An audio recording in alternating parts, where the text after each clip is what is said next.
de hoje é o Evangelho de Marcos.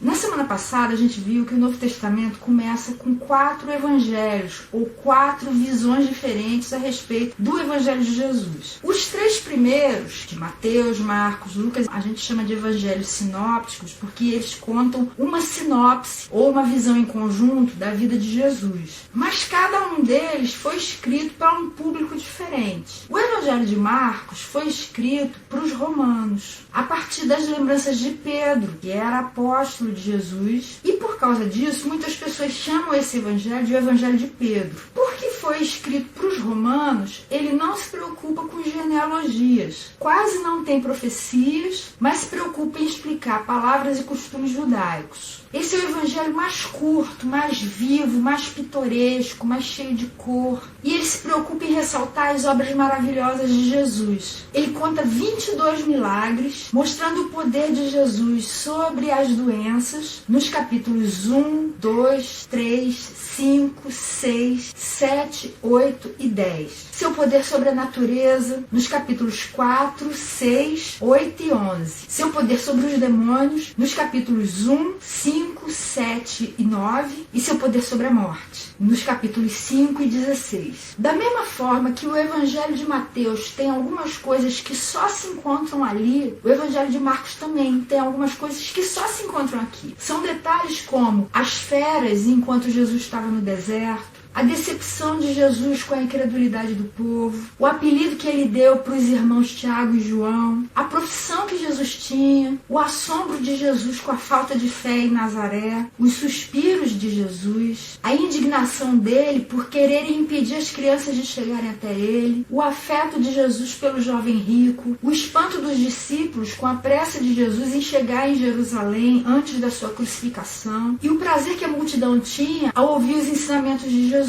O tema do livro, então, é o Salvador Poderoso. E ele foi escrito por João Marcos, que acompanhou Paulo e Barnabé em muitas de suas viagens. Isso a gente vê lá em Atos, capítulo 13, verso 13, e em Colossenses 4:10 também. E foi discípulo e intérprete de Pedro. Inclusive, na primeira carta de Pedro, capítulo 5, verso 13, Pedro o chama de filho. João Marcos fundou a igreja em Alexandria, que era uma colônia judaica que ficava no Egito, e ele foi martirizado lá. E uma curiosidade é que nesse evangelho, quando conta a prisão de Jesus, no capítulo 14, nos versos 51 e 52, fala assim: um jovem vestindo apenas um lençol de linho estava seguindo Jesus. Quando tentaram prendê-lo, ele fugiu nu, deixando o lençol para trás. As pessoas acham que esse jovem era João Marcos, que escreveu o evangelho, e que ele seria filho dos donos daquela casa onde ficava aquele cenáculo, aquela sala no andar superior, onde Jesus realizou a última ceia com os seus discípulos. O livro então foi escrito em cerca de 55 depois de Cristo, em Roma, e esse é o primeiro evangelho escrito. O livro dele no grego é kata markon, significa segundo Marcos. Marcos é uma palavra latina que significa martelo grande, e João é a forma grega do nome hebraico Joanan, que significa o Senhor foi generoso. O tempo de ação desse evangelho vai desde a pregação de João Batista até o início da igreja primitiva. E os versos-chave, que são aqueles que sintetizam a ideia central do livro, estão no capítulo 10, versos 43 a 45.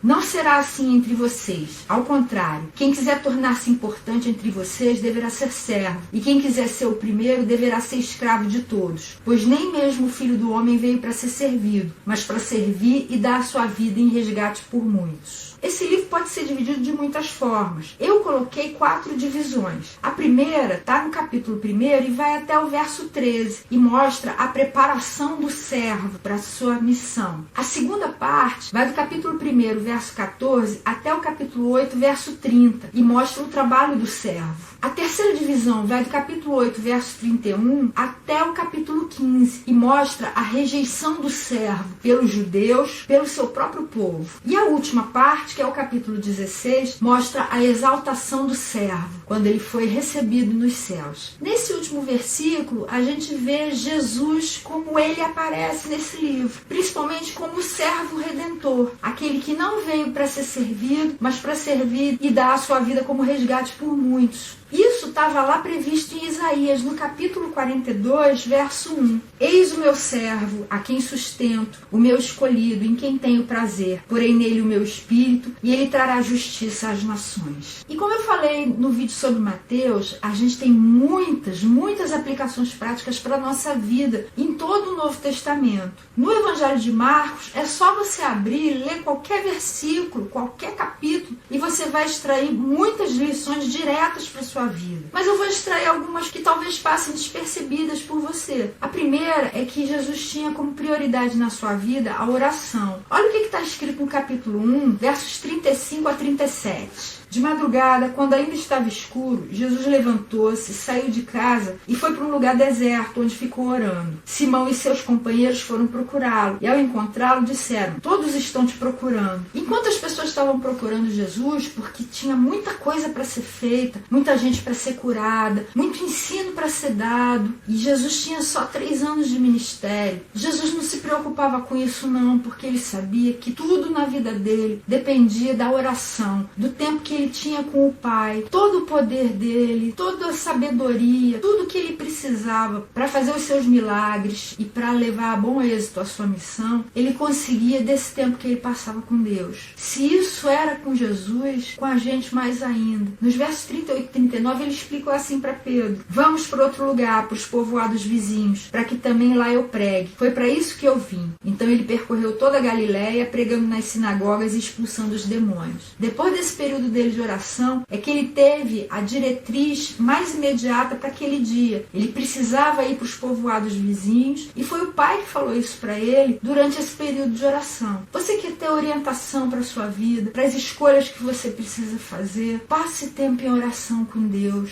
Jesus fazia isso e por isso ele foi bem sucedido. Se você quer ter orientação, não ficar dando cabeçada por aí, e ir direto para onde Deus quer que você vá, fazendo aquilo que Deus quer que você faça, do jeito que ele tem para te ensinar, passe tempo com ele. Oração nunca é perda de tempo. Ela faz com que você poupe tempo. Ela faz com que você tenha o verdadeiro sucesso na vida. Uma segunda lição está na pregação de João Batista, que aparece logo no comecinho do Evangelho de Marcos. Princípio do Evangelho de Jesus Cristo, Filho de Deus. Conforme está escrito no profeta Isaías: enviarei à tua frente o meu mensageiro. Ele preparará o teu caminho. Voz do que clama no deserto: preparem o caminho para o Senhor. Façam veredas retas para ele. Assim surgiu João, batizando no deserto e pregando um batismo de arrependimento para o perdão dos pecados. Essa pregação de João Batista, endireitando o caminho das pessoas para que o Salvador pudesse vir, pudesse passar, pudesse fazer uma obra profunda na vida de cada um, é o início do avivamento. Quando a gente endireita os nossos caminhos através do arrependimento, da confissão dos pecados, abandonando esses pecados, a gente fica pronto para receber a vida nova que o Espírito Santo quer nos dar. Você quer avivamento na sua vida? Você está precisando de uma vida verdadeira, borbulhante, transbordante, cheia do Espírito Santo? Então arrependa-se. Veja onde foi que você caiu. Você pode até já andar com Jesus há muitos anos, mas a gente de vez em quando acaba enveredando por caminhos que não são aqueles que Deus tem para nós. Faça um exame, dá uma olhadinha na sua vida, arrependa-se, abandone isso, para que Jesus possa fazer um caminho novo através de você, para que muitos possam chegar a Ele também. E a terceira lição é que, eu não sei se você sabe, mas para que Jesus escolheu 12 apóstolos? Você pode dizer: para pregarem em nome dele, para fazerem milagres em nome dele, para serem seus representantes na terra. Mas aqui no Evangelho de Marcos, fala no capítulo 3, verso 14, para que Jesus os escolheu. Escolheu 12, designando os apóstolos para que estivessem com ele, os enviasse a pregar e tivesse autoridade para expulsar demônios. Reparou qual foi a primeira coisa que eu falei aqui, para que estivessem com ele. Essa era a principal missão deles, ficarem com Jesus e através desse convívio, aprenderem dele, absorverem da sua própria vida, na vida deles. Todo o restante, expulsarem demônios, pregarem, ia ser consequência disso. E a gente muitas vezes esquece disso. A gente é chamado por Jesus para fazer parte da sua igreja, para fazer parte do seu corpo, principalmente para que a gente esteja com ele. Essa é a nossa principal missão nessa terra. Todo o resto vai ser consequência disso. Passe tempo com Jesus, aprenda com ele e a cada dia passe cada vez mais tempo.